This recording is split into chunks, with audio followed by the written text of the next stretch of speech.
Welcome back to Heal, Thrive and Love. If you've made it here, through every message, through every tear, through every awakening, then this final chapter is for you. You've faced the darkness, the confusion, the heartbreak, and the uncertainty.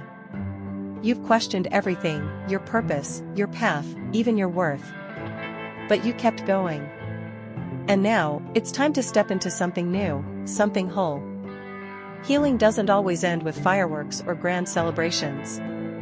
Sometimes, it ends quietly, with a soft exhale, a feeling of peace you can't quite explain. You simply realize that what once hurt doesn't control you anymore. The pain becomes wisdom. The chaos becomes clarity. And you become whole again. So today, let's talk about the final stage of healing, what it feels like, how to recognize it, and how to stay in that state of wholeness once you've found it. Becoming whole again isn't about becoming who you used to be. It's about remembering who you truly are, underneath the pain, underneath the roles you played, underneath the walls you built to protect yourself. When we go through heartbreak, trauma, loss, or spiritual awakening, parts of us scatter. We lose pieces of our joy, our confidence, our trust. And healing is the sacred process of calling those pieces back home. Slowly. Gently. Without judgment.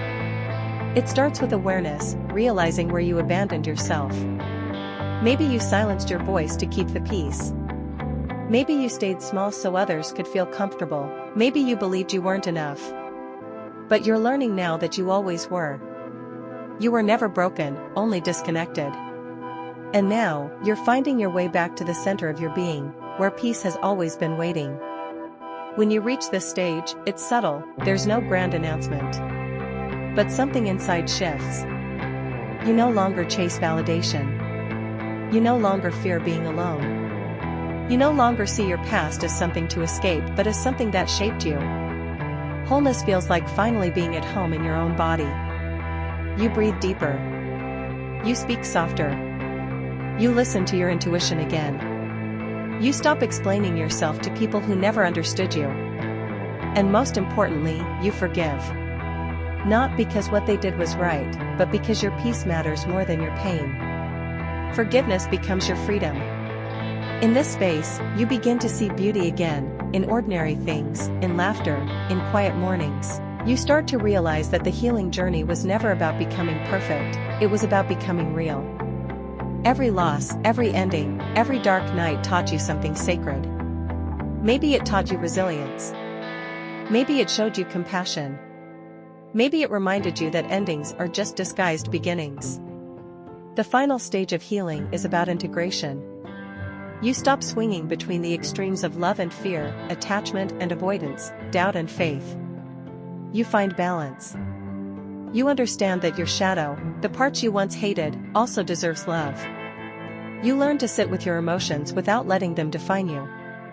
You stop asking, "Why did this happen to me?" and start asking, "What did this teach me?" That shift in perspective is the moment your soul truly heals. You realize that your power was never lost, you just forgot it was yours all along. Now that you've reached this point, it's time to live differently. Healing wasn't meant to keep you trapped in reflection forever, it was meant to help you create a life that reflects your growth. Start setting boundaries without guilt. Speak kindly to yourself. Surround yourself with people who celebrate your peace, not those who threaten it. Spend time in nature. Journal. Pray. Move your body. Do things that make you feel alive again. Wholeness isn't a destination, it's a daily practice. Some days you'll feel peaceful. Other days, the old pain might whisper again. But now you'll know better, you'll know that a moment of pain doesn't erase your progress. It simply invites you to return to yourself again. Here's the truth, you are not the same person who started this journey. You've shed layers of fear, guilt, and self-doubt. You've become wiser, softer, and stronger. The final stage of healing is the stage of becoming. You start to dream again.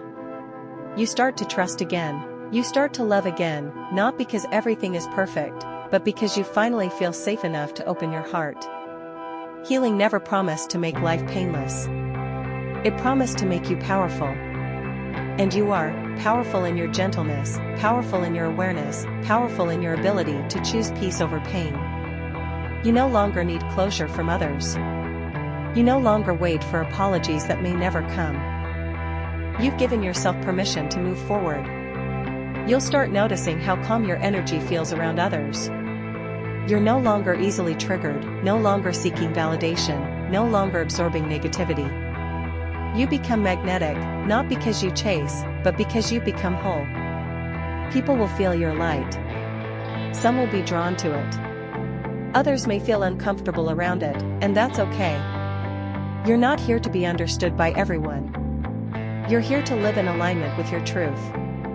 Wholeness is knowing that you can love deeply, but still walk away when something costs your peace. It's knowing that solitude can feel like sanctuary, not punishment.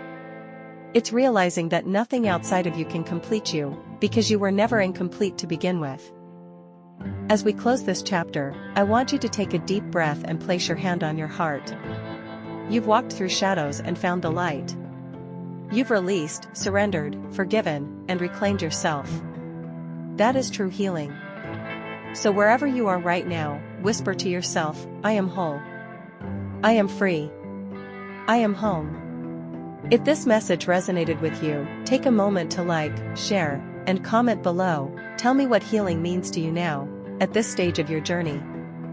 And remember to subscribe to Heal, Thrive, and Love for more videos that nurture your spirit and remind you of your power. You are light. You are love.